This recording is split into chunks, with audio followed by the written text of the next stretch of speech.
Les amis, je vous salue. Mais quelle soirée! Cette soirée est juste, waouh, magnifique. Vraiment, je me suis régalé de la première minute à la dernière minute.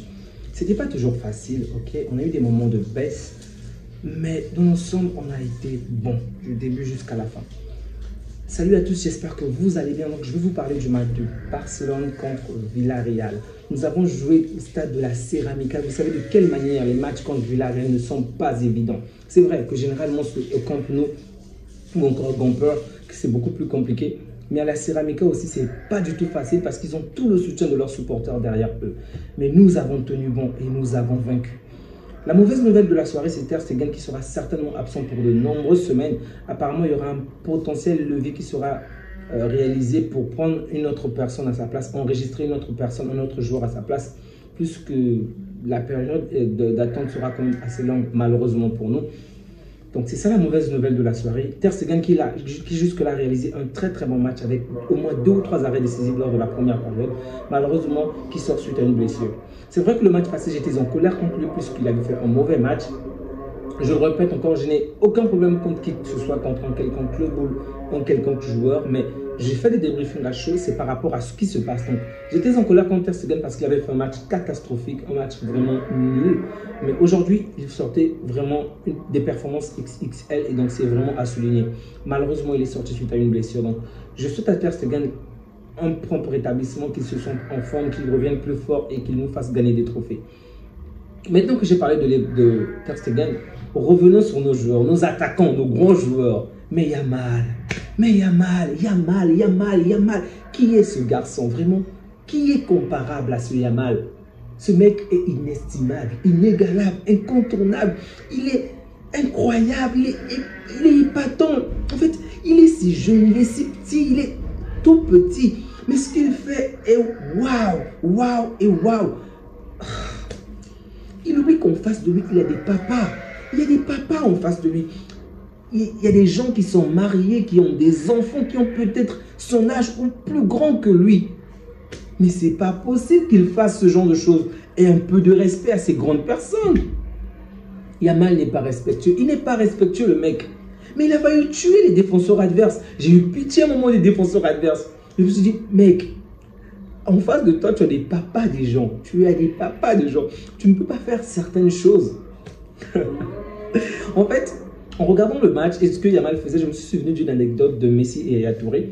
Donc, Yaya Touré avait rejoint City et donc le Barça jouait contre City en ce moment-là. Et Yaya Touré vient voir Messi juste avant le début du match. Il lui fait comprendre que Messi a l'habitude de ridiculiser les joueurs avec ses dribbles, ses petits crochets, les passes entre les jambes. Donc, mais il ne doit pas le faire à Yaya Touré. Donc Yaya Touré a dit que ne le fait pas parce que dans les gradins, j'ai ma famille. Ok. Le mec a osé voir son adversaire et dire ne fais pas parce que j'ai ma famille. C'est très intelligent de savoir. Messi a compris, Messi a accepté. Et pendant tout le match, Messi ne l'a pas ridiculisé. Ok.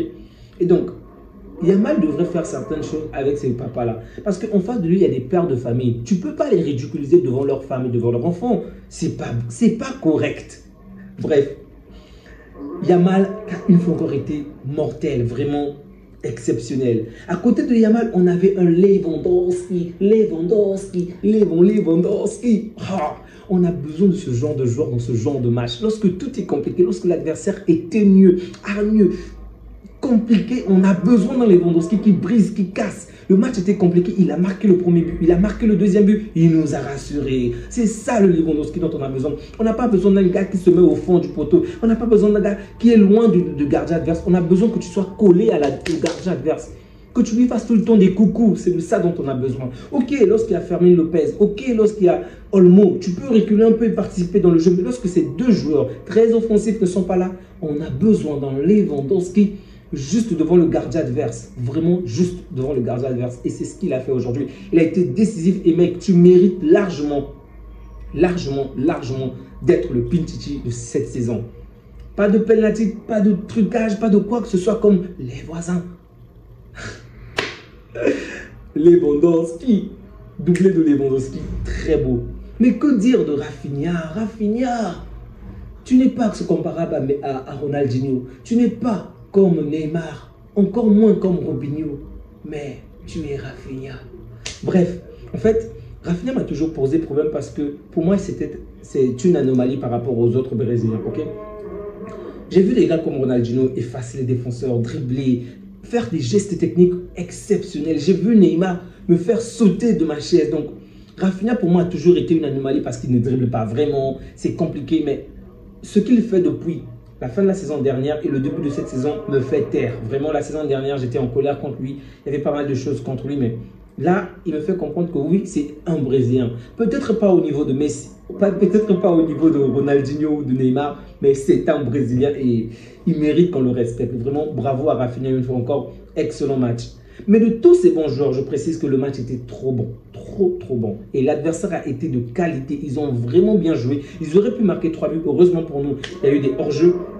Heureusement pour nous, il y a eu pas mal de situations où on s'est en sorti. C'est vrai que défensivement, il y a encore des limites. Défensivement, on doit arranger pas mal de choses, mais il y a eu un turnover, ce qui se comprend. Il y a eu pas mal de joueurs qui ne jouent pas forcément ensemble. Donc, pas mal de choses peuvent se comprendre. Mais il faudrait qu'on s'améliore défensivement, surtout sur l'alignement. Aujourd'hui, on l'a vu avec le but de Villarreal.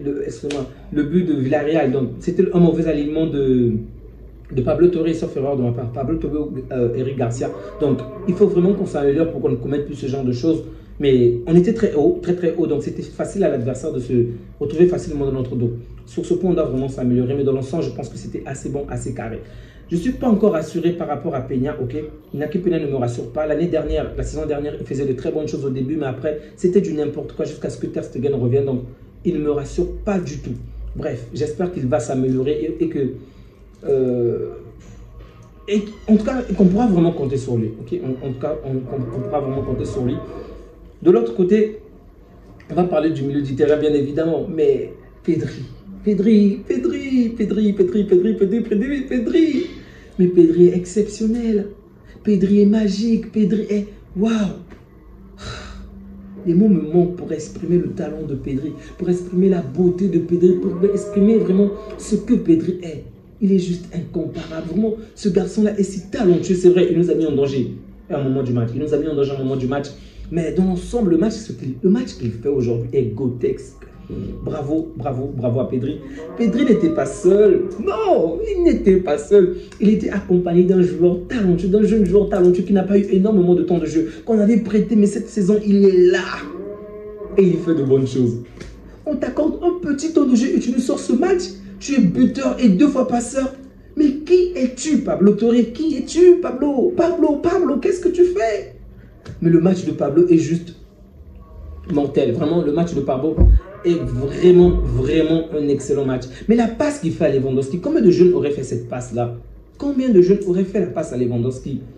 Le match qu'il a joué était vraiment un très bon match. C'est vrai, il y a encore eu des petits déchets qu'il faut peut-être améliorer.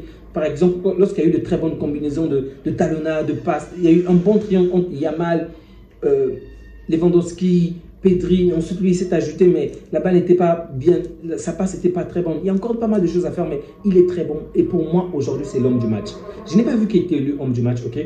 Mais pour moi, il est l'homme du match parce que je tiens déjà compte, je prends en compte le contexte. Il n'était pas là pendant un bon moment, ok? Donc, il revient du prêt. On n'a pas accordé énormément de temps de jeu. Il joue aujourd'hui, il est décisif. Et très bon, vraiment très beau but, très beau match, de très bonne passe, juste décisif. Eric Garcia également, il y a des petites choses qu'il faut arranger. La vitesse, on sent très bien que ce n'est plus du tout ça. Mais il a fait un bon match également. Les défenseurs, comme je vous ai dit, Koundé, Martinez, ils ont vraiment été à la hauteur. Dominguez également, même s'il y a encore des limites. Je pense que même Gérard Martin a fait un bon match, mais on a quand même vu la différence lorsque Kourbassi est rentré. On a quand même vu la différence lorsque Casado est rentré. Lorsque ces 2 joueurs-là sont rentrés, on a vraiment senti de quelle manière l'équipe est vraiment allée de l'avant pour aller presser, pour aller reprendre les forces à l'adversaire. Donc, en fait, notre équipe était devenue un moment timorée. On ne joue plus avec la même force, la même vivacité, ok? Et lorsqu'ils sont revenus, il y a vraiment eu ce zèle-là. Ils sont allés de l'avant et on a fait du mal à l'adversaire. Donc, Kourbassi et Casado également qui ont été importants. Pour Victor, j'aurais souhaité qu'il puisse avoir un peu plus de temps de jeu, mais bon, c'est pas grave, il est jeune, il aura du temps.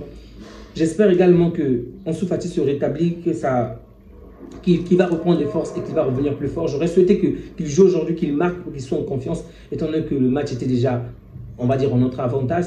Ça m'aurait vraiment fait plaisir, mais bon, ça ne s'est pas fait, c'est pas grave. Sincèrement, aujourd'hui, si on marquait 8 buts, ça n'aurait choqué personne. 10 buts, ça n'aurait choqué personne. Mais les choses ne sont pas ainsi. Lewandowski qui a raté un penalty que Lamine Yamal a provoqué, mais c'est pas grave. Ils ont fait un bon match, vraiment bravo, bravo, bravo à eux. Les mecs, je me suis régalé. Alors merci, merci. Lorsqu'on revient des Ligues des Champions, ça se termine généralement mal pour nous. Mais aujourd'hui, Flick nous a montré une mentalité dans laquelle on peut gagner. Même si ça s'est mal passé hier ou avant-hier, on peut gagner aujourd'hui. Même si ça s'est mal passé dans une autre compétition, ça c'est une autre compétition, une autre vision de jeu. On peut gagner 6 matchs, 6 victoires. Visca Barça, Visca Barça, Visca Barça. Les amis, prenez soin de vous, prenez soin des vôtres. Que Dieu vous garde. À bientôt.